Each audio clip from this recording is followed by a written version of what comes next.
Hare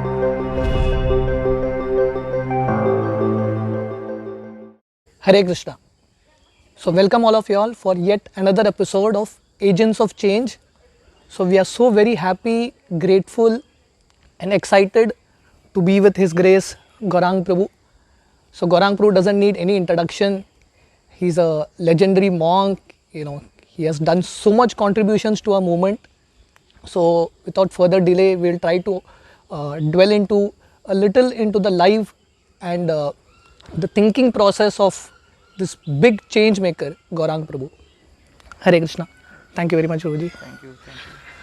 So, Prabhuji, can you just give us in short your journey to Krishna consciousness and what made you decide to join the monastery as a monk and what keeps you continuing as a monk here? Yeah, thank you very much, ACHYUT GOPAL Prabhu, for organizing this session, because it's very nice for people to connect with change, because the greatest cause of fear in this world is change, and spiritual life is all about coping with that change, and that's the context of the Bhagavad Gita also. In my own case, I've always been intrigued about what is the purpose of life, and especially what is the mystery of death, and I have been trying to find answers for a long time. But when I was studying at my college in IIT, that is the time when I came across the Bhagavad Gita and the devotees, and then various answers which I always had suddenly started getting answered. So that is how I got the inspiration to go deeper. And then at a certain point of time, I realized that maybe to share the message of the Gita, the ancient wisdom, in a contemporary manner with people of this world is my real calling. So that's when in 1993 I joined. But then, as all of us know, that to start something is easy, but to maintain is very difficult. So in the long run, I have been able to remain inspired in Krishna consciousness and in the monastery by really regulating my 12 hours of the day, as I say in my Instagram post, 9 p.m. to 9 a.m. So once you have your priorities right, then all of the other things fall in place. So for a businessman, his priorities are different. For a military person, priorities are different. Similarly, for someone who's aspiring to be a monk for life, then the priorities have to be different.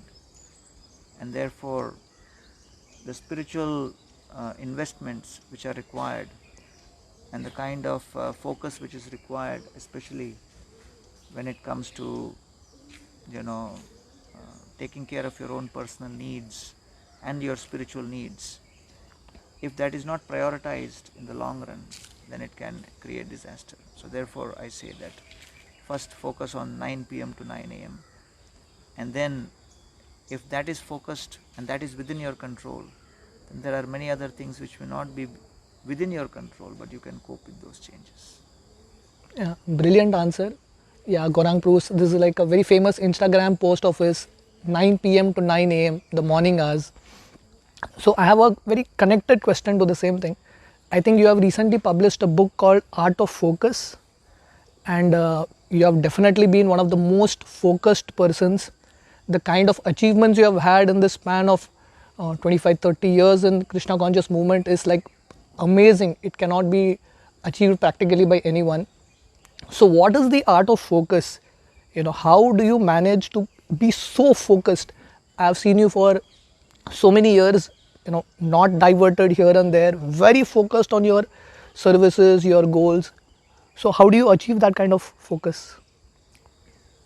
Yeah, actually, I mean, in one sense, anyone on the spiritual path is pretty focused, and there are hundreds of devotees who are practicing spirituality across the world, and anyone who is trying to accomplish anything tangible has to be focused. So there are brilliant, successful sportsmen who are focused, businessmen who are focused, professionals who are focused. A surgeon who's performing a very minute surgery has to be focused. So basically, it is a non-negotiable quality for anybody to accomplish something of quality. So as far as spirituality is concerned, and specifically the Bhagavad Gita is concerned, let us remember that the Gita was spoken to Arjuna, who was one of the most focused people. Because when Dronacharya asked him, "What do you see there on the parrot?" then he saw only the eye. And then he won Draupadi's hand in Swayamvar because he could focus even by seeing the reflection. So Arjuna was a person of a steady mind and extremely focused, but still, just being focused in itself is not a sufficient quality when things change. So when Arjuna was prepared for the battle against Duryodhan and Dushasan, suddenly when he saw in front of him Bhishma and Drona, although he was focused, which means that he knew how to fight, he knew what a fight is. But when suddenly he saw Bhishma, he saw his grandfather, he saw Drona, he saw his teacher, and he thought, I must love my grandfather, I must respect my teacher. And although he had the ability and the skill to be focused, but that sudden change completely disoriented him, because he just could not understand, why should I fight? So the modern education system may train us in the art of being focused on the skill, but spiritual education is required to help us remain focused on our purpose and on our will. And that's why the Bhagavad Gita was spoken, so that Arjuna, who is one of the most focused people with respect to his skill, could remain focused on the purpose. And so we, in our spiritual practice, do not claim that we have the ability to offer the highest quality of focus in your skill, because there may be extremely successful and skilled people in different areas of life who may be extremely focused without having an iota of connection with spirituality. So the purpose of spirituality is to help people remain focused in the purpose of life beyond death also. So therefore, an athlete who is preparing for a gold medal, who has as his destination the gold medal, he also has a terrific sense of focus. But that focus is based on the destination, which is achieving the gold medal in 4 years' time or 8 years' time. But when a spiritualist begins his journey, a spiritualist's destination is a destination, an experience beyond death. And therefore, when you are trying to accomplish a destination of eternal service, a situation beyond death, then you have to do reverse engineering, and then you have to prepare for the moment of death, because the consciousness at the moment of death defines how you will accomplish your destination beyond death. And therefore, if you have to prepare for your consciousness at the moment of death, then you have to do further reverse engineering, and then you have to figure out that consciousness at the moment of death will be defined by all the cumulative consciousness created by every moment. And in this way, then you come back to, how should my focus be at this moment? So therefore, the art of focus is something which everybody needs to perform anything of excellence in this world, of sustainable duration. But what makes spiritual knowledge special is that it provides you the art of focus with respect to purpose. That is, in the midst of adversity and prosperity, how can we remain focused on our final destination to serve the divine will and to please the divine will? That is the specific area of focus which spiritualists are involved in. Brilliant answer. Again, a related question. You mentioned about 9 p.m. to 9 a.m. But then, as ISKCON preachers being in the city, many times the lives of the preachers doesn't end by 9 p.m. It goes beyond it. It may sometimes affect the morning program and also health. One thing about Gaurang Prabhu is probably he's one of the most fit monks, very regulated, as Prabhuji said, very, very regulated. I think Prabhuji gets up at 2:30 in the morning. He does his yoga every day, wherever he is, very regulated. So, my question is first is for a ISKCON devotee who's preaching in the city, who's not able to end his day at 9 p.m. So, it slightly affects his morning program and his health. So, what is your personal tip to such a devotee, and what is your personal way in which you have maintained your health so nicely in all these years? Well, as Krishna has already described in the Gita, that as far as health is concerned, he describes four things: yukta hara, yukta vihara, yukta cheshtasya, yukta karma. Krishna says in the 6th chapter Bhagavad Gita, yogo bhavati dukkhaha. If one has to maintain his composure as a yogi in the long run, he needs four things: food, recreation, sleep, and work. All need to be regulated.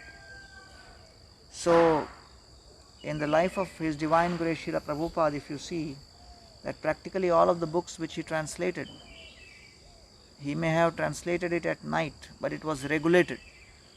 Every night he was doing that because he had reached a transcendental platform, because of which he was beyond any kind of bodily necessities. But for most of us who are still connected to the bodily concept of life, we need to have a structure within which we operate. And therefore, His Holiness Radhanath Swami Maharaj, I remember, shared with me way back in the year 2000, 2001. And I was also going through the same cycle. Of course, at that time, Chopati temple was so full of vibrant energy with young monks who had joined, that even though we would sleep late, but we would always be able to attend the morning program and everything. But then Maharaj noticed that, and he said that this will not sustain in the long run. So my recommendation is, you can preach as enthusiastically as possible, you can do as many programs as you like, but try to avoid late nights. So I took that very seriously, and otherwise sometimes when I would be returning back from program in the train, and I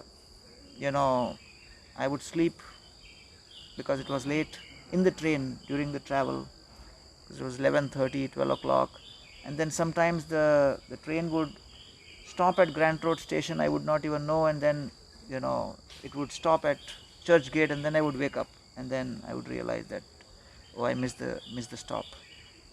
So it happened quite a few times, and because everybody was young and practically many people were doing that, so that became like the norm. So when you're young, you can take many risks, you can do many things.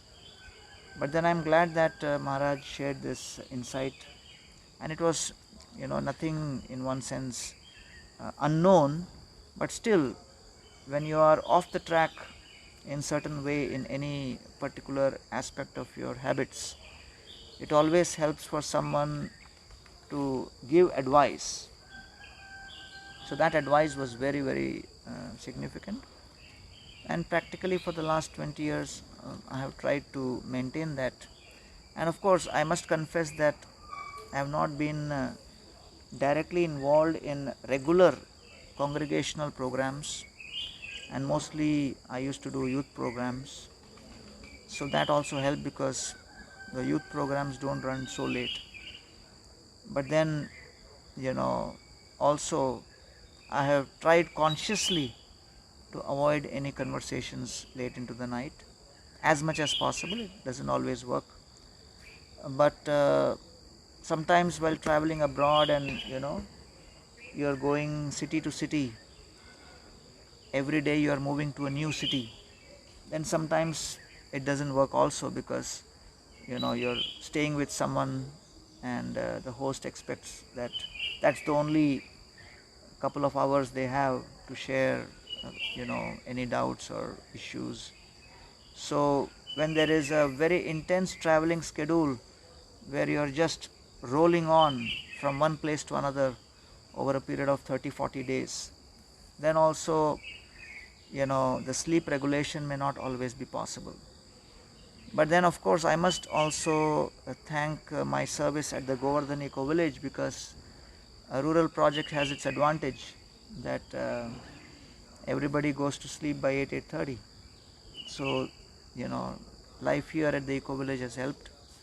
But the principle overall is that we have to remain focused on the fact that the most important hours of business are between 4 a.m. and 9 a.m. for a spiritualist. So the problem is that most people are not so focused and aware of prioritizing those 4 to 5 hours. So therefore, Krishna says in Bhagavad Gita, Vyavasayatmika buddhi ekeha kurunandana. So he uses an interesting word called Vyavasaya. Vyavasaya means business. Buddhi means intelligence. So Krishna is telling Arjuna, use your business-like intelligence. Vyavasaya buddhi. So what is the Vyavasaya buddhi? What is business intelligence? It is completely focused on profit. A businessman is fully focused on profit. So Krishna is telling Arjuna, you have to use your business-like intelligence so that you only are focused on making a profit. So now the question is, why is this verse coming in Bhagavad Gita? And why is Krishna speaking about business intelligence to Arjuna?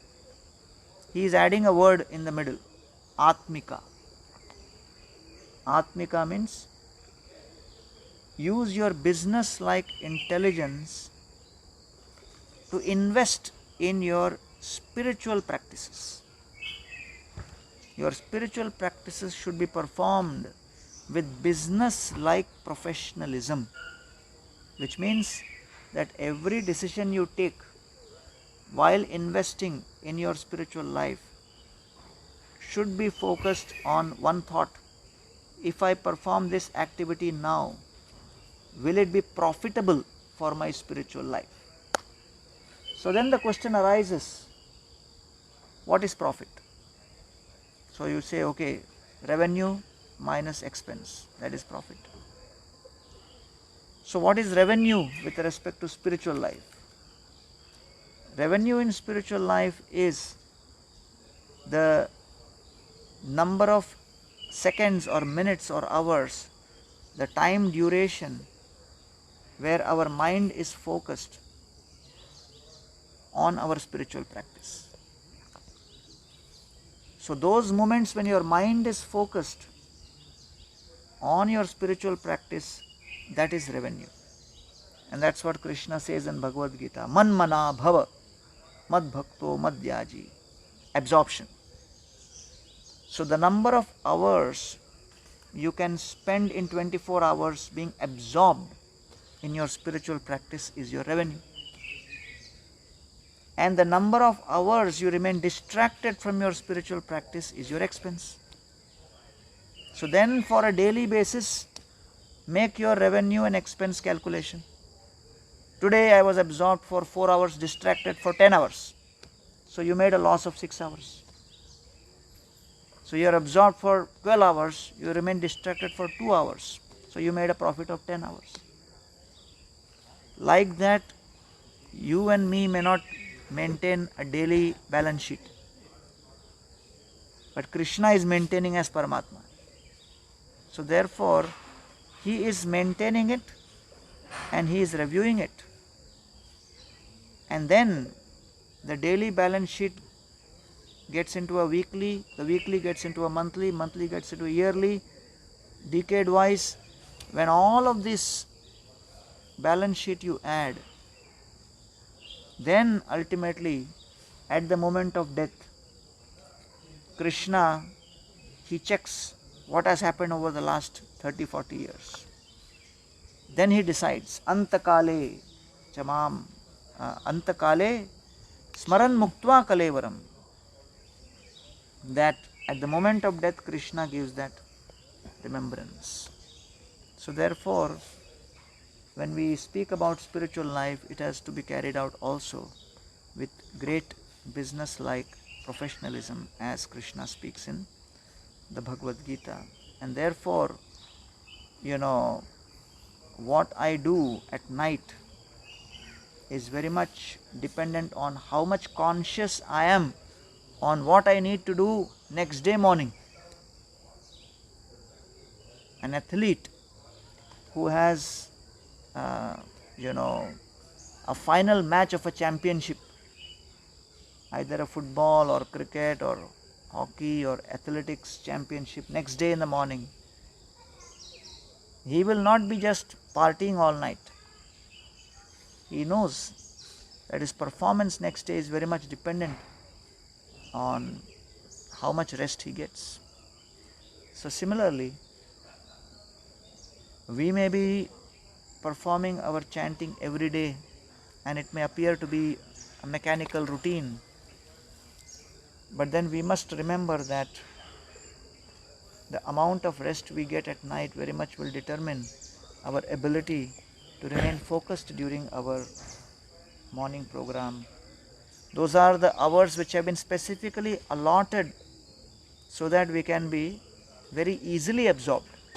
That's what the morning program is designed to be. So that with those 3 to 4 hours of your absorption, in the midst of various other activities during the day, you can try to maintain that absorption as much as possible. But even if during your morning hours we are not able to remain absorbed, then whatever we do in the day, we will never be able to experience that absorption.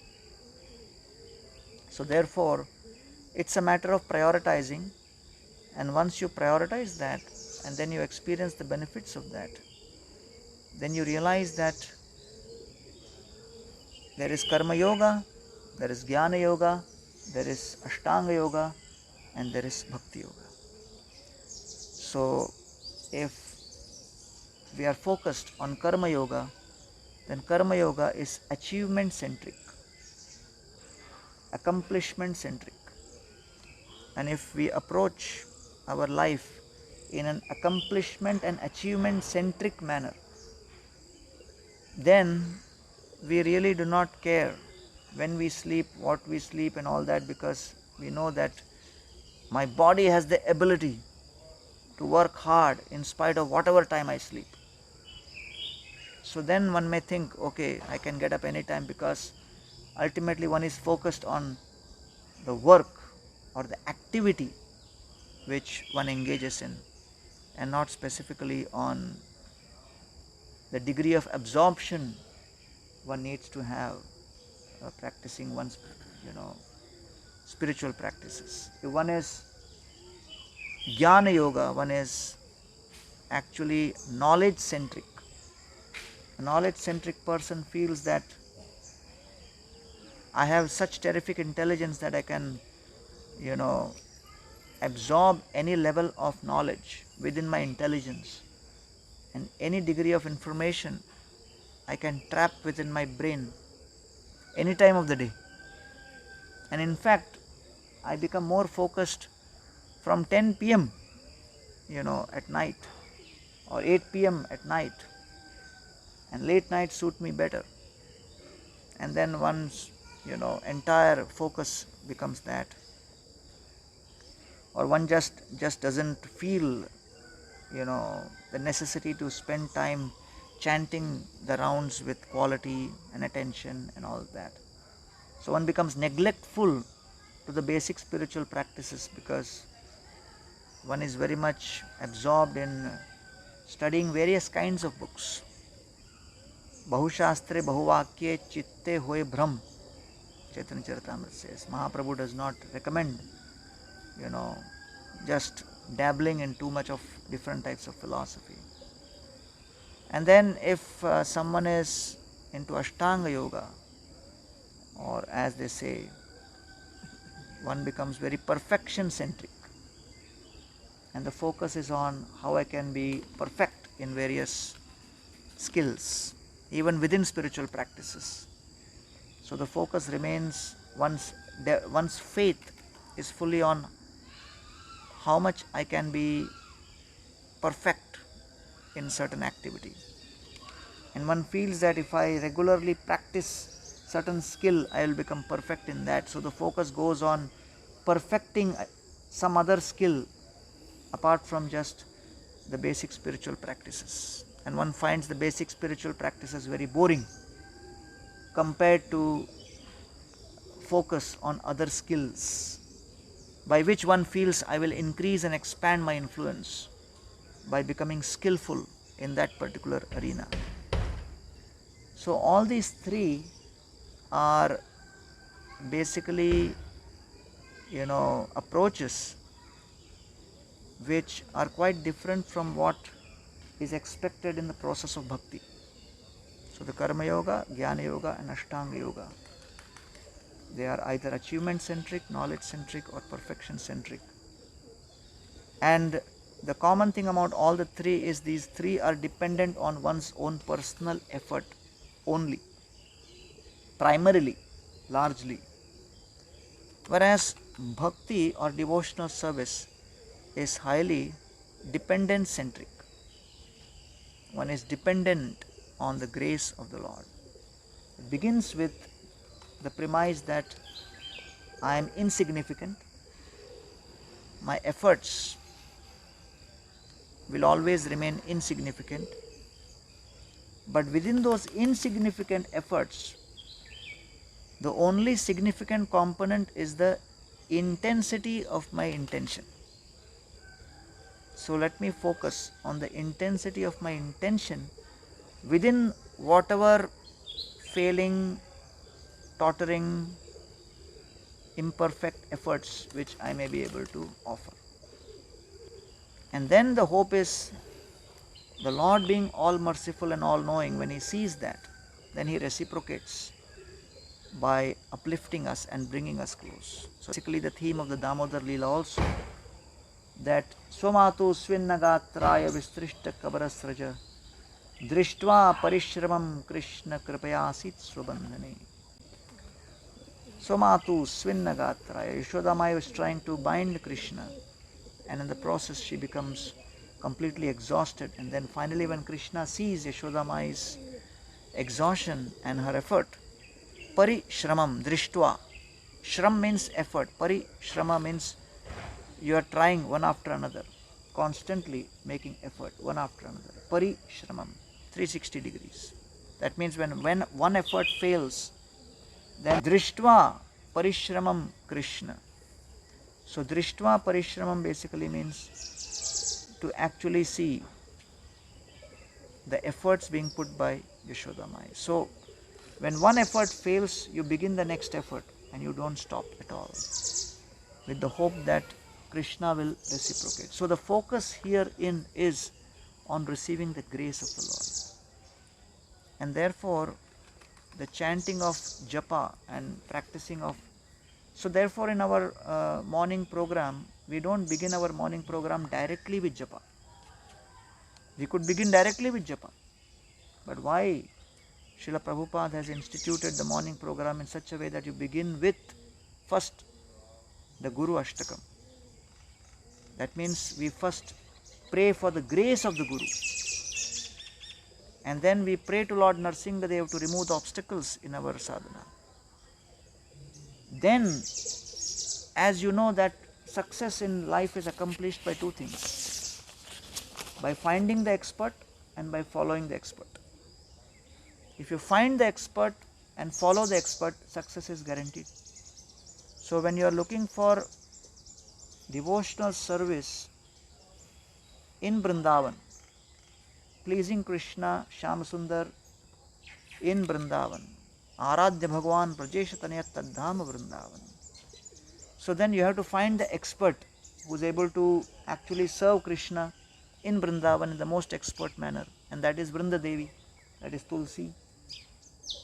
That Vrinda Devi, who is the ultimate coordinator and organizer and fulfiller of all of Krishna's desires in Vrindavan, she organizes everything, orchestrates everything.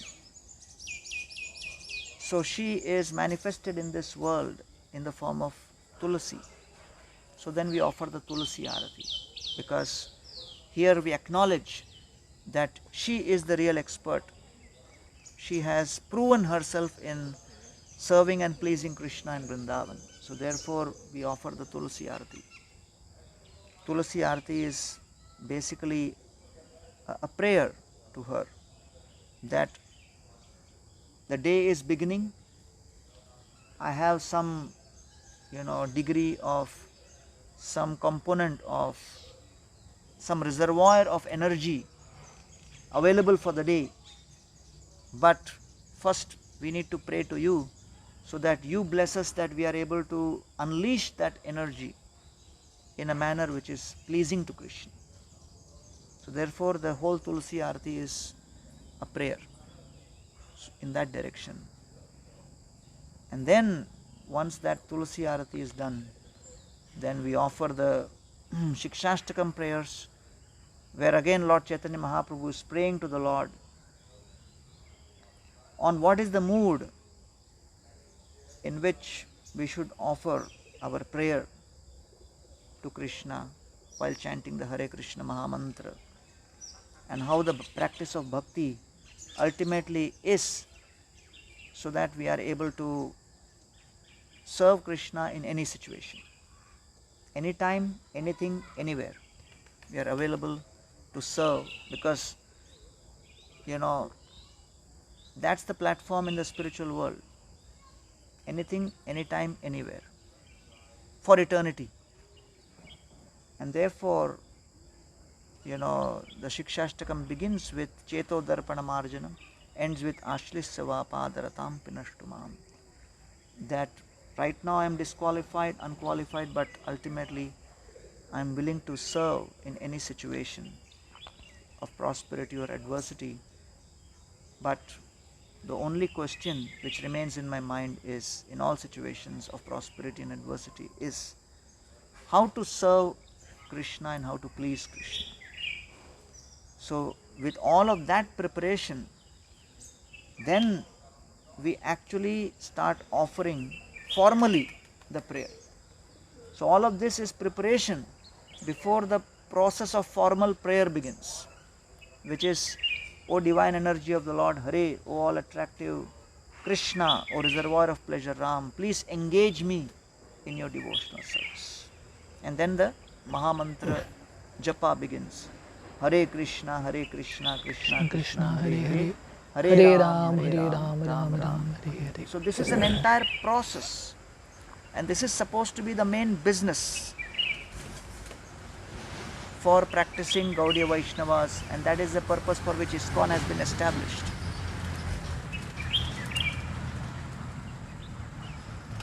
That is the purpose for which ISKCON has been established. So the interesting thing is that if someone says I am an athlete,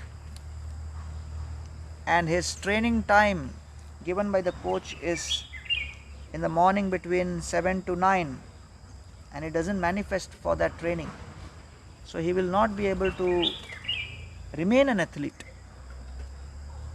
Just by wearing his jersey and his shorts and his Nike shoes, he doesn't become an athlete.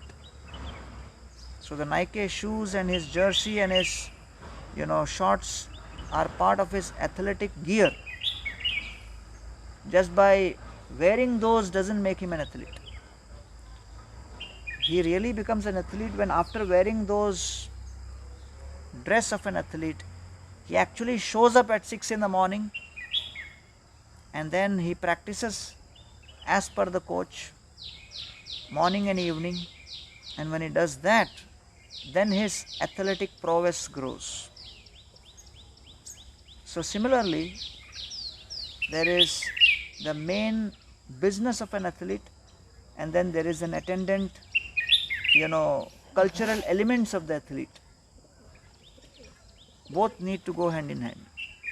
So till 1977, 99% of ISKCON was living within the temples.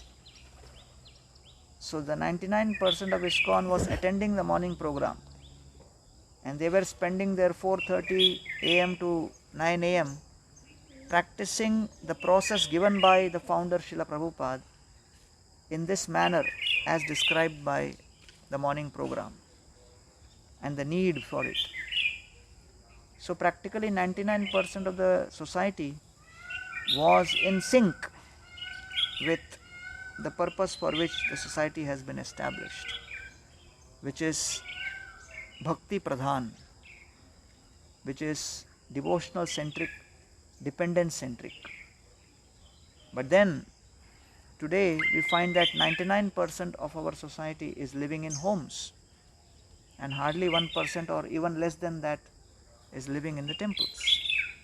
So depending on how these people who are having their temples in their own homes decide to practice spiritual life, that will define the overall spiritual potency they will experience, and that will define the overall spiritual potency of the movement as such. So therefore, today we have so many devotional resources available. Books, they are all available in anyone's smartphone. The folio, the Veda base, so many, all the Acharyas' literatures have been translated. Majority of the Acharyas' literatures have been translated into English. The access has grown like never before. So from 1977 till date, if you trace the journey, the access to spiritual resources has grown exponentially, but the absorption in spiritual practices has decreased also exponentially, which is a cause of worry. And therefore, if there is one message which I would like to highlight during this episode on change, so I think unless there is a revolutionary change in our own personal practices in terms of spiritual practices, our habits which support that spiritual practices, our attitudes and our overall consciousness and discipline while dealing with others in our communication, all of this practice will remain only theoretical, and the tangible transformation will not be experienced. So the spiritual life is a process which works, but you have to follow that process with discipline, and discipline is the fusion of intention with action, and therefore we have to bring both together. And I think that is one message which I would like to highlight, since the topic of your discussion here is creating change. So I would say that each and every person in this world is an agent of change, but the question is whether they are precipitating that change in the mode of passion, mode of ignorance, or mode of goodness, or when they start practicing authentic spiritual practice within any of these yoga systems, they have the ability to first change themselves, and then depending on the degree of change they go through, then when you influence yourself first, then only you can become an influencer. So the current generation is quite eager to be influencers without first realizing the amount of work which is required to first influence oneself and transform oneself. So I think self-transformation is the key for the future. And since more and more people are nowadays completely focused on gadgets, so I think they should realize that with all of these attendant distractions surrounding them, they should take a step back and focus on what I need to do to go through my transformation. And when I go through self-transformation, that self-transformation creates influence in my own life, and that influence then ultimately can impact others. So these are some of my thoughts, and I thank you for allowing me to share a few thoughts with your audience, and look forward to future conversations. Hare Krishna. Thank you. So Gaurang Prabhu has really given us a big thought to ponder upon, and it is coming from Gaurang Prabhu because he's been practicing this for so many years. He spoke about being achievement centric, perfection centric, and being dependent centric. So Gaurang Prabhu has been completely dependent centric, but the most amazing thing is his achievements are amazing. The kind of perfection he brings in his services is amazing. So it is coming from someone like Gaurang Prabhu is something for all of us to seriously ponder upon. And I think we are ending this podcast, this episode on a very good note, something for us to seriously think. If we really want to make some big changes in the world, first we need to practice these principles in our life and bring about self-transformation. So once again, I am very grateful to His Grace Gaurang Prabhu for removing his very precious time for all of us. Thank you very much. Hare Krishna. Hare Krishna.